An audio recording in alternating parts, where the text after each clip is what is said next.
everyone.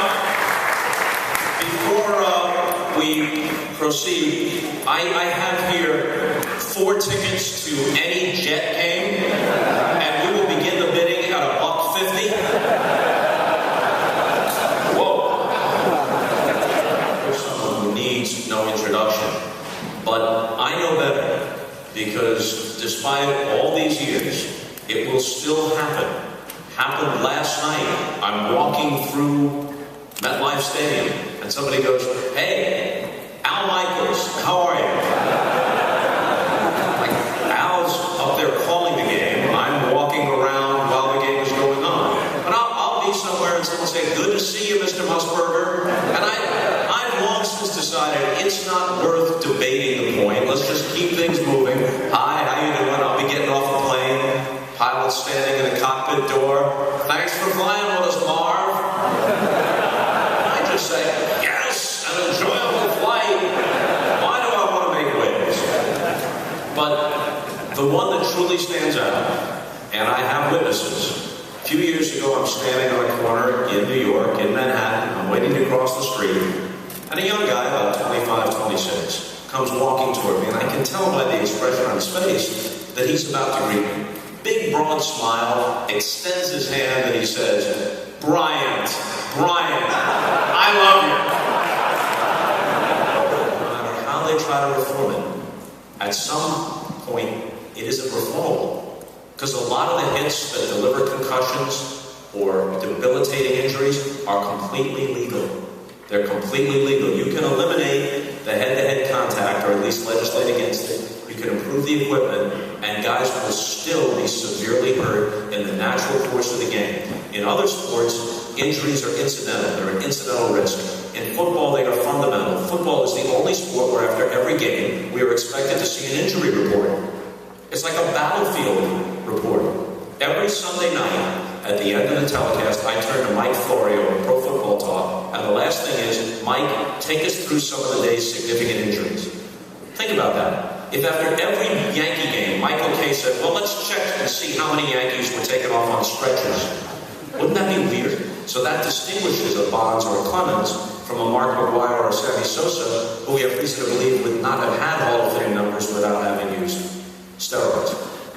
So I think you're going to see a handful of guys. I think you'll see A-Rod probably get in, because maybe not first ballot, but ultimately because people will rationalize, yeah, he used it for part of his career, but not all of his career, and he was good enough to have compiled Hall of Fame numbers without it. And it's going to be a hodgepodge, and there's going to be lots of arguments, and you're not going to have anybody be near unanimous like the great players of the past were, because there's going to be so much disagreement. And I do think that if a player was known, he tested positive, that it should be on his plaque, along with his achievements. You know, suspended from baseball X, or named in the initial report. I think it should be there, because the Hall of Fame is an historical institution as well as just a place to celebrate the game. And while they're at it, then, if Barry Bonds or Roger Clemens is on the ballot, then Pete Rose should be on the ballot. You know, people may not vote for him, but I don't think you can possibly make a case that what Pete Rose did damaged baseball as much as what guys did during the steroid era. So his name should be on the ballot, and the writers should be able to consider. I really like and admire Tim Tebow. You know, in the whirlwind of modern publicity, where it's not just the newspapers, it's not just ESPN, it's the idiocy of social media and talk radio. Here's a guy, through no fault of his own, he's vilified, he's the subject of controversy everywhere he goes, but he never bites. You know, he never defends himself. He never says a bad word about anybody else. He has, whether you or I 100% share his beliefs, he has as much integrity as anyone in sports. He is completely true to himself, and he lives by his own beliefs. He totally walks the walk, you know, and that has to be respected. He is a good football. Before we open it up for questions and answers, I'm always kind of reluctant to talk about my own philosophy of what I do. By and large, it's not brain surgery. What you're trying to do is do a good, solid, professional job. You're trying to be well-informed. You're trying to enhance people's enjoyment of the game. without making yourself front and center. It is about the event by and large, with exceptions. Sometimes there are interview situations or commentary situations when it is more specifically about what you have to say or what you think. But the best broadcasters, most of the time, are there to enhance people's understanding and enjoyment of an event. What I've tried to do is, over the years, maybe you can't do it each and every time, but over time, I hope that my work has had a texture to it. I hope that there's kind of a range to it, where on occasion it's just simply straightforward information. On other occasions it's entertaining, there's some humor involved, or there's some history involved, or there's an exchange of point of view.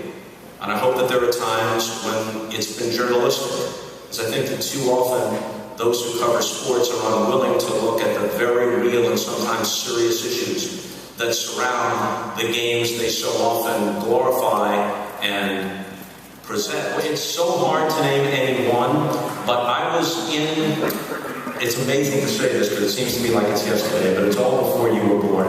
But I was in the Red Sox clubhouse waiting to interview what we thought would be the triumphant Boston Red Sox when the ball went through Bill Buckner's legs in 1986. That's all you Met fans have left. To recall something that happened however long ago it was. And by the way, I don't know how many times, thankfully they finally won in 2004, then again in 07. But for years after that World Series in 86, Red Sox fans would come up to me and they all thought they were telling me a story I hadn't heard before. And I would politely listen. And the story always went like this. Game 6 was on a Saturday night, but it went extra innings and it was pushing midnight when the game eventually ended. But when the Red Sox took a 2-run lead in the top of the 10th, all these parents woke their little kids up. They're really little kids. Kids your age are up and watching the game. But their 5- and 6-year-olds who were in bed, they went upstairs and woke them up like it was Christmas Eve. And they shook the sleep out of their little adorable eyes, and they brought them downstairs, and they sat them in front of the television set, and they said, Mommy never saw this, Daddy never saw this, Grandma and Grandpa never saw this, but the Red Sox are going to win the World Series, and you're going to remember it the rest of your life. Instead, the kids were in therapy for the rest of their lives. Traumatized by the whole thing. I was also in the Dodger dugout, in the corner of the Dodger dugout, when Kirk Gibson hit the famous "I don't believe what I just saw" home run in Game 1 of the '88 World Series.